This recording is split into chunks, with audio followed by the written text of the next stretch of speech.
A's Extra. Welcome back into the Anglers Extra pregame show ahead of Game 11 of the season at Dorn Park in Bourne. And joining me for the catch of the day is Nate Taylor after his second appearance of the season. But that was a few days ago. Nate, earlier today, you took part in the Chatham camp that happens early in the morning. Walk me through what happened this morning. Well, it was the fifth day of camp, and it was just it was like a fun day. We were just kind of scrimmaging the whole day. We've worked on different drills and stuff throughout the week, but today we just kind of let the kids play, and then we had a slip and slide at the end of camp for about 15-20 minutes, where the kids could kind of we had soap, water, just slide down the slip and slide. A lot of them brought their trunks, and me and JT, we got in on the fun, and we were sliding on the slip and slide too, which is a lot of fun. What was your favorite part of today? Probably the slip and slide, if I'm being honest. I mean, I haven't done that in years, so just feeling like a little kid again at baseball camp, getting to slide down the slide or slip and slide or whatever it was a lot of fun. Did you do baseball camps as a kid? Yeah, I did a lot of camps when I was younger. I remember I went to a Pitt baseball camp I was from Pittsburgh, so I went to that when I was younger, and just a bunch of different camps in the area with a bunch of older high school guys when I was in middle elementary school. When you were these kids' age, the kind of younger age group, what do you remember about some of those camps?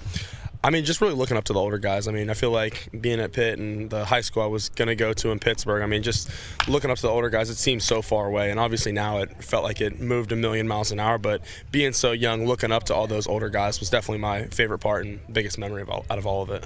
Now that you are one of those older guys, what's the feeling when you start teaching one of these camps? Just trying to give back whenever I can. I mean, it's been a long process. I remember being one of those kids and just trying to let them know, like, it goes quick. You got to take advantage of everything you've got, whether it's just hanging out with your friends, playing ball, just enjoying it and taking it in every moment.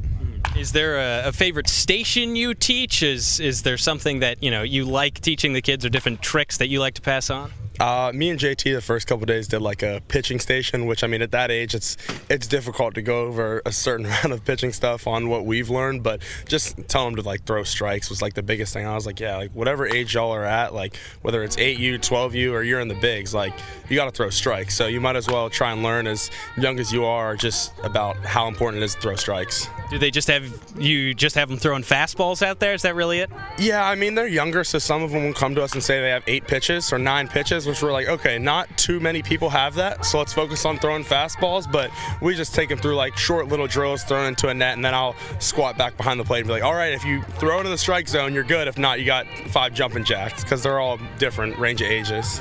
Plenty of fun and a couple more weeks left of that camp. Chatting with Nate Taylor before Game 11 of the season here at Dorn Park before Chatham and Bourne. Now, the last game against Cotuit, you made your second appearance of the year. You ended up giving up your first runs of the year, and when that happened, what adjustment did you make after? Yeah, I mean, the guy who hit a home run, he put a good swing on the ball, and just thinking about pitch sequencing, I went changeup earlier in the at-bat and then 2 heaters, where I know throwing another change, if I leave it in the strike zone with him, he's probably going to hit it pretty hard. So it was just a missed spot, and I mean, it happens. People are going to get hit homers. Just being able to bounce back and attack the next batter is all I can say. And then later in the game, you faced that same batter, Rentaro Sasaki, in an even bigger spot. You struck him out. Yeah. What went through your head when you got that done? I mean, I know he's a good hitter, but at the same time, playing at Georgia and playing in the Cape, anyone you face here has the potential to hit the ball really far. So just kind of having a short memory, just going, okay, I'm not going to do this again, so hopefully he doesn't hit it over the fence, and I'm going to attack the strike zone and see if he can put it in play. You mentioned playing at Georgia. You're not the only Georgia player out here, and you're not the only Georgia pitcher out here. You've been pretty close with JT Quinn. What have you learned from him? I mean, he's a guy who came from Ole Miss. He had 2 years there, and then this past year he spent a lot of time at Georgia.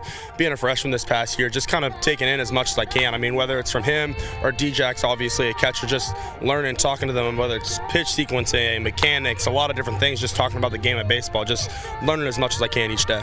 And how much are you learning from 2 major league pitchers in Dennis Cook and Jay Powell? I would say a lot. It's definitely been a benefit having them here with us. I mean, whether even after I gave up that homer, just coming back and talking through with them like what I was thinking, because they're big on just kind of us learning. It's an experience being up here, obviously facing the caliber of hitters and talent that's up here. Just being able to kind of go on our own and think when we're out there, not just get a pitch call in your hat and throw it. Like, you really got to think, and just coming back and talking to them, whether it was last game, the game before, bullpens, just those conversations teach me a lot. When they tell you to think, is it about pitch sequencing? It can be a lot of different things, but mainly pitch sequencing. Just when you're up there thinking like, okay, if I throw this guy a heater up, don't want to bring it down too low. He'll probably hit it, and just knowing what to throw in certain counts is a lot of what we've talked about. Now that you have 2 appearances under your belt, we're 10 games into the season. There's still 30 games left to go. What do you want to get from your time in Chatham?